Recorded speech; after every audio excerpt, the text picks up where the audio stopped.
So anyway, I'm just looking up on Discord. I'm going onto the Necrotic Gnome server because someone mentioned the Wronguncle from the Dolmenwood zine, and I was like, I'm like with names. I was like, can't quite place it. What is it? And they're like, oh, it's issue 8, Wormskin zine. This page, and I was like, oh yeah, it's like the mushroom guy.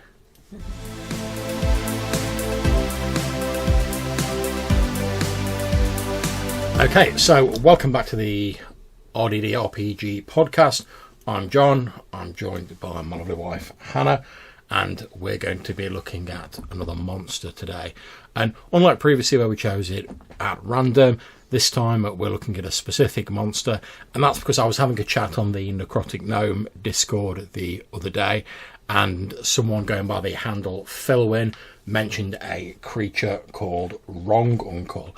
And I'm absolutely terrible with names, so I was like, "Oh, Wronguncle, what's that creature?" And they said, "Bless them, they sent me the page reference on the zine. Looking at it here, it's basically like a humanoid toadstool, stereotypical toadstool, white body, big red sort of like mushroom cap on top with the white speckles, the whole lot. Like the guy from Mario.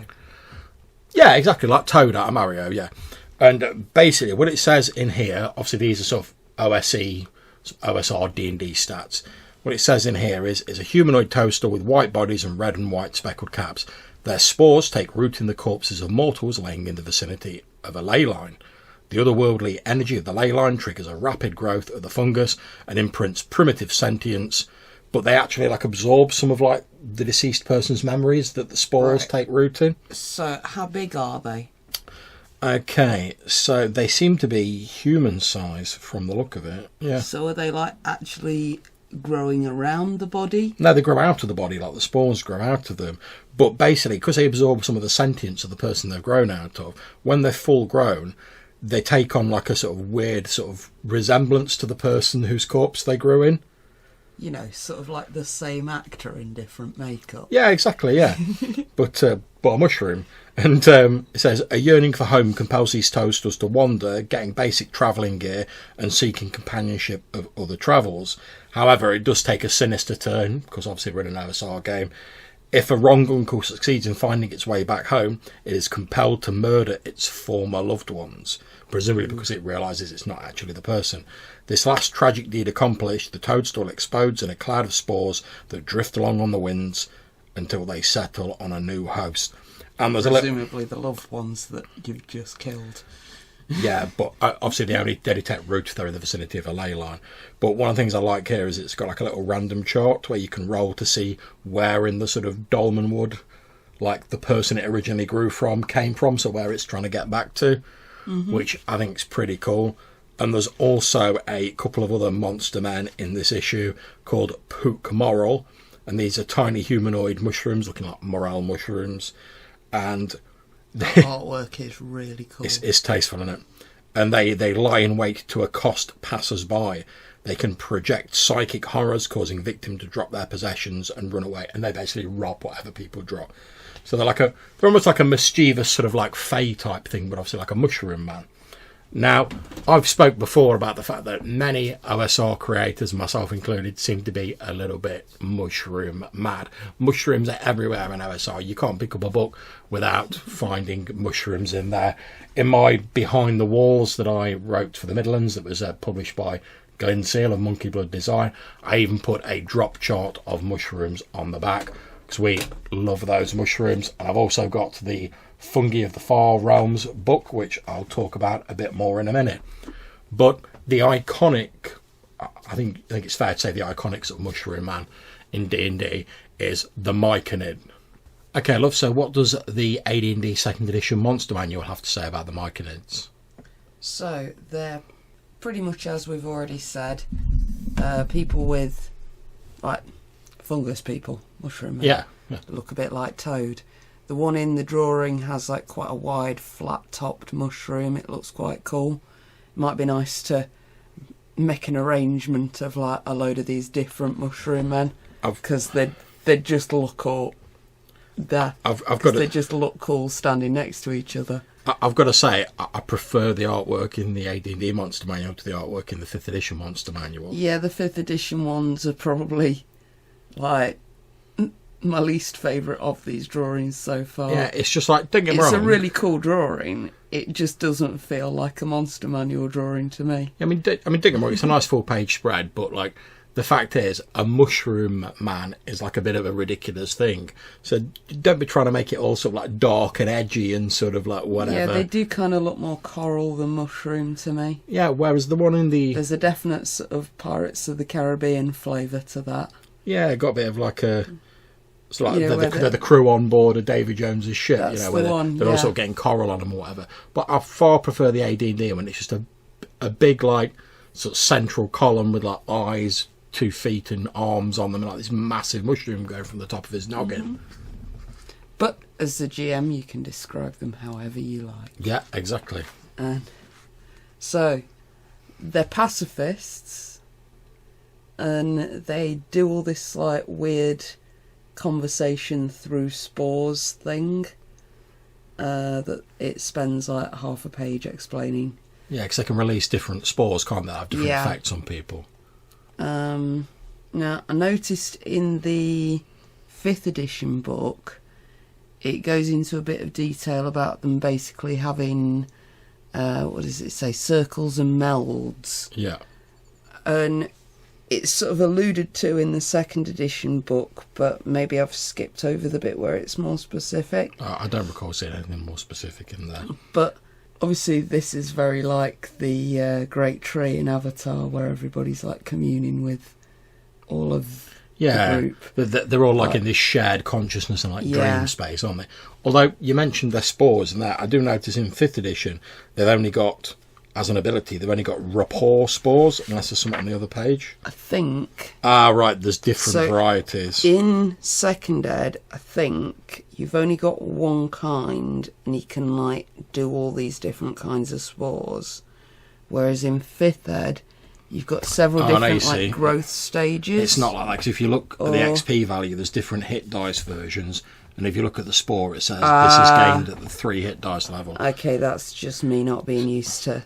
So what they've done in the AD&D, because they've tried to incorporate it all together, whereas in the 5th edition D&D book they've split it out into Myconid sprouts, adults and sovereigns, and they've given you like a little stat block for the different versions, whereas the AD&D one tries to like fold it all into one like double page spread. Yeah. They can make potions in 2nd ed, can they do that?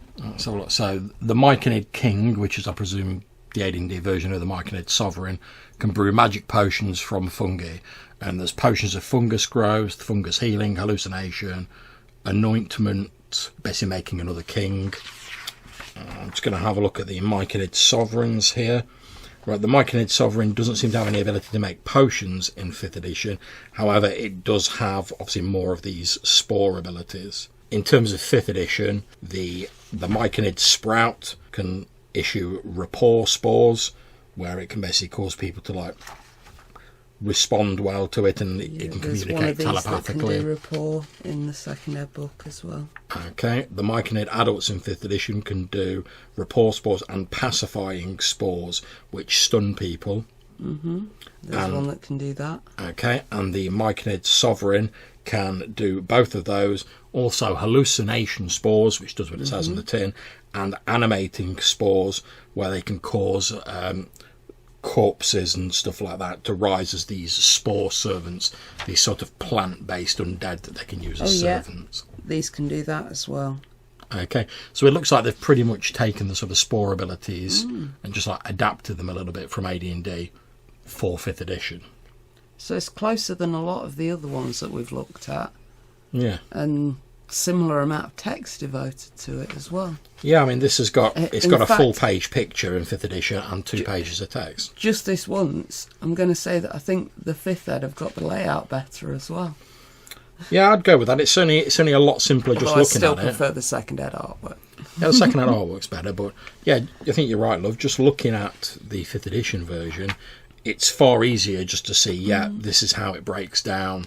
And obviously you'll have heard, if you're listening, guys, we've been sort of like tripping over this a bit, because the layout of the AD&D 2nd ed one, it's a bit sort of all over the place. You really have to like hunt for the information.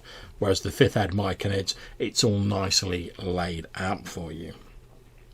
So I see traditionally it says in the 5th edition one that they're found in the Underdark. Yep, same. Which I presume saying, which makes sense because obviously they're fungus, damp, darkness, etc. And yeah, they're pretty much described as peaceful, seeking enlightenment, and deploring violence.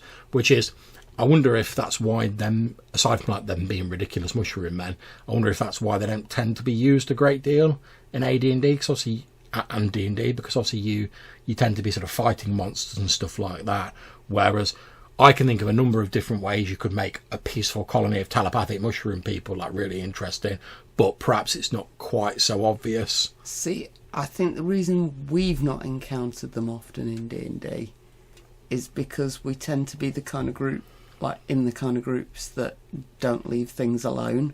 Yeah. And clearly this is a monster that's like quite tough. You might be able to negotiate with them, but you're unlikely to be able to just like romp in and take out a colony full of them. And they don't like humans, so they're not going to be willing to negotiate with you unless they absolutely have to. So for the most part, I can see a lot of like low-level starter players romping into a village full of these, getting slaughtered and rage quitting the game. But similarly, I can see like some more experienced players having a really good game out of trying to do some kind of deal with these guys. Yeah. I mean, the Underdark isn't used massively as well in games that we've played. Yeah, I mean, I think one of the interesting things as well is we've talked a bit about how they use spores to communicate and they go into this weird sort of hippie shared dream space sort of thing. I can see that being quite interesting if you had a group of players go in and they're trying to communicate with them and the players find themselves in this weird dreamscape. It's almost like instead of just having a conversation with an NPC and then being like, oh, this is going on and we need some people to do this and whatnot, you can actually have a whole encounter in this sort of dreamscape. So I think that could be quite interesting. Oh, yeah. But I mean, obviously we normally talk about sort of reskinning creatures and how you can sort of use them. And I think pretty much that's what they've done in these Dolmenwood zines, like the Wronguncles and the other types of mushroom men. Because they're a little bit more mischievous, a little bit more hostile. They're tied into the setting a little bit with the ley lines, etc. Well, I don't think the Wronguncles are specifically drawing on the, what were they called, Myconids? Myconids, yeah. Any more than any other sort of little mushroom men cartoons are. There's got to be, I mean, I'm sure there's mushroom men in the Alice in Wonderland artwork. They've been around for a while, surely. Oh yeah, I mean, and as we've said, OSR games do tend to have a lot of mushrooms in them, to the point being where, that, as I say, I've got this book here from the Melsonian Arts Council, which is the Fungi of the Far Realms, and this has no mechanics in it at all. It's literally just, I think it's like 666 or something like that, random mushrooms, and you get like a page of like nice watercolour picture showing you the mushroom. You get a description of its habitat, appearance / notes, what it's like, what it feels like when you eat it, what the flavour is, and what the aroma is of it. And then at the very end, you get, and the artwork is quality in it, and at the end you get some appendixes with some like slightly more psychedelic or poisonous mushrooms. You get the mystery mushroom, entirely new to science and thus of great importance. You will be rewarded if you take it to a university, and there's a random table to determine what it's about. There's an appendix on poisons, hallucinogens, with like a random table of effects. It deals with fungal infections as well in here, although it doesn't go into too much detail. Thank God for that. And at the end there's a little bit about fungi culture, where it's talking about how you might want to be able to grow mushrooms for various properties. So I think, although it's not the cheapest book in the world, Fungi of the Far Realms is pretty much like your one-stop shop for all things mushroom and fungus in OSR. But there's loads of different mushrooms in various OSR books. I know that the Middlelands books have got some weird psychedelic funguses in them, and like I say, my own Behind the Walls has got a mushroom drop table in. So, why don't we have a bit of a look at our big bumper dictionary of mythology and see if we can find anything. So there's nothing under the word mushroom. How about fungus? The closest word to mushroom is a helper of Tiamat. Tiamat popping up again at random. Gets everywhere, Tiamat. It's like a fungal infection. Let's have a look under fungus. So the Feng in Chinese mythology and folklore was an edible monster that resembled a two-eyed lump of meat and magically grows back as fast as it is eaten. Now, obviously that's not strictly linked to mushrooms, but it'd be easy enough to replace the word meat with mushroom there and have this weird creature that you can eat, almost like a mobile provision. And maybe because if it's pacifistic like the Myconids, maybe it doesn't mind because after all it grows back. I mean, maybe it's like, you know, they have to shear sheep because to keep them healthy and to get the wool off them, maybe like it has to be eaten every now and again. I could certainly see that going. So our big dictionary of mythology describes that as being a Chinese version of the phoenix and looking like a bird. Okay, so we're not finding a great deal in our book of mythology for mushroom men. However, mushrooms have been prevalent throughout mythology. So, for instance, the Egyptians believed there was a connection between the mushrooms and the gods. In Mesoamerica, apparently, according to the internet and many stone statues that have been found, there was a mushroom cult depicting humans or gods made in the likeness of mushrooms. Some research have suggested it might be connected with narcotic mushrooms, but there's no real evidence of like an actual big organisation. It's just a theory, I suppose. But it's an interesting point, though. I mean, if everything in D&D that's like a sort of sentient race has a god or a deity associated with it, what would the mushroom god be like? I don't know. Maybe there isn't one because they're like all linked together. Or Maybe they have an entirely different kind of faith related around that, and they find that whole human gods thing a bit abhorrent. Or perhaps maybe their name for their god is just their name for when they're all connected. So in a way, like the mushroom god is all of the mushroom people. That'd be pretty interesting. Yeah, and looking through various websites and things on mythology, there's a lot of statues and depictions of things that might be mushrooms. You know, that iconic sort of not cone, but you know, that sort of mush. I can't think of any way to describe it, but like that mushroom shape. You know what I'm talking about. There are some that are somewhat phallic as well, but let's not go into that. Yeah, it's probably it's a family show allegedly. Okay, no, it isn't. No. Okay, so can we think about any other ways you could? The default way of using mushrooms, not necessarily mushroom men, but using mushrooms in your D&D setting is when you've run out of provisions, you're on like a wilderness hex crawl or whatever, you find some mushrooms, or you've got to make a couple of rolls. Are they safe to eat? Are they not? Do they have some weird effect when they're eaten? But if you're in the middle of nowhere, you're starving hungry, the GM makes like a secret roll, so you don't know whether the mushroom's safe to eat or not, or you don't know whether you've successfully worked it out. And it's like, yeah, it's fine, it's just a normal mushroom. Do you then eat it? Do you take that risk? Is there a random chart of effects, like a hallucinogenic mushroom?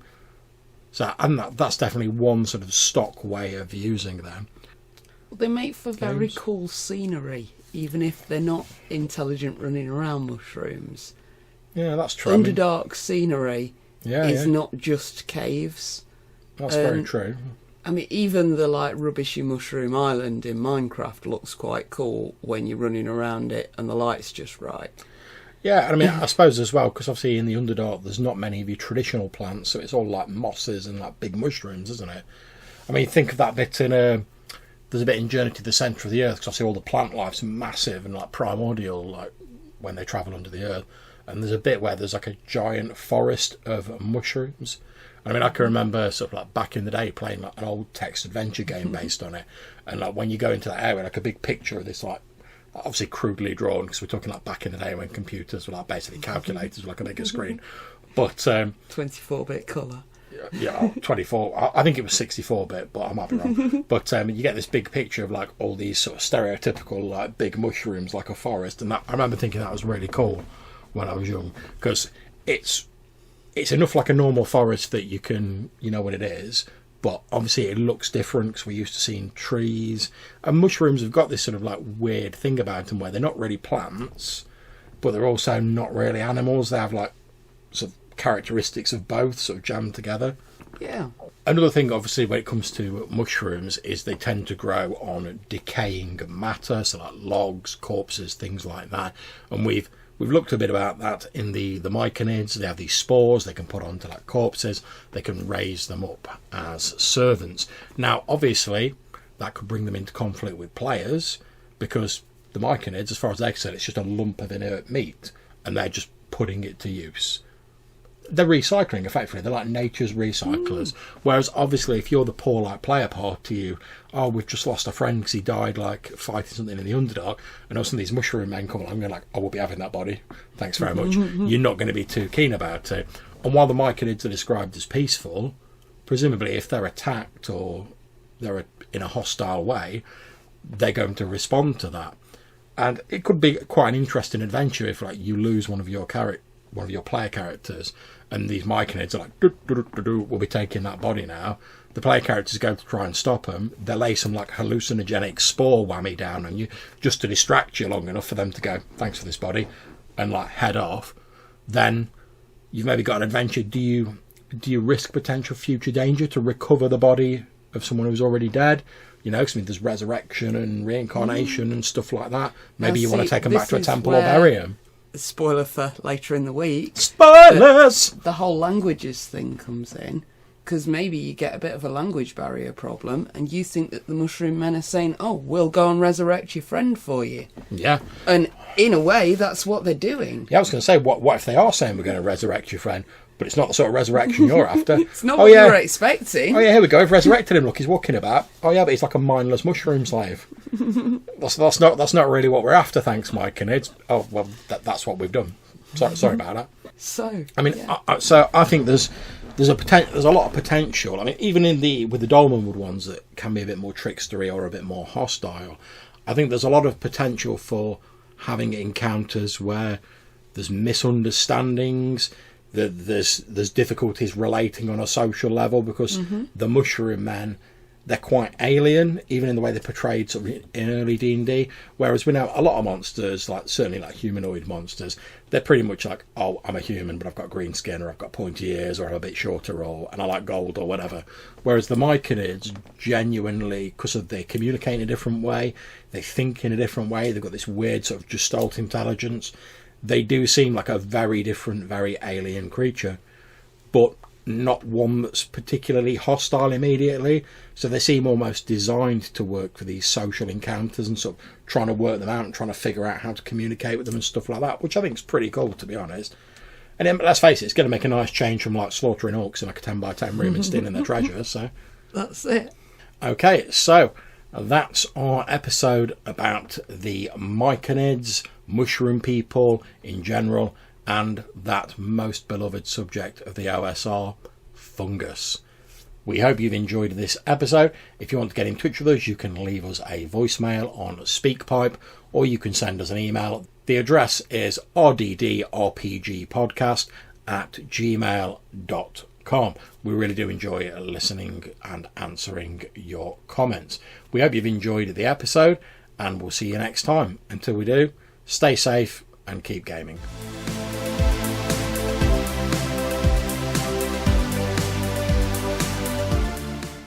You know what else is good for mushrooms? What? Garlic. We've got some in the fridge. Sweet.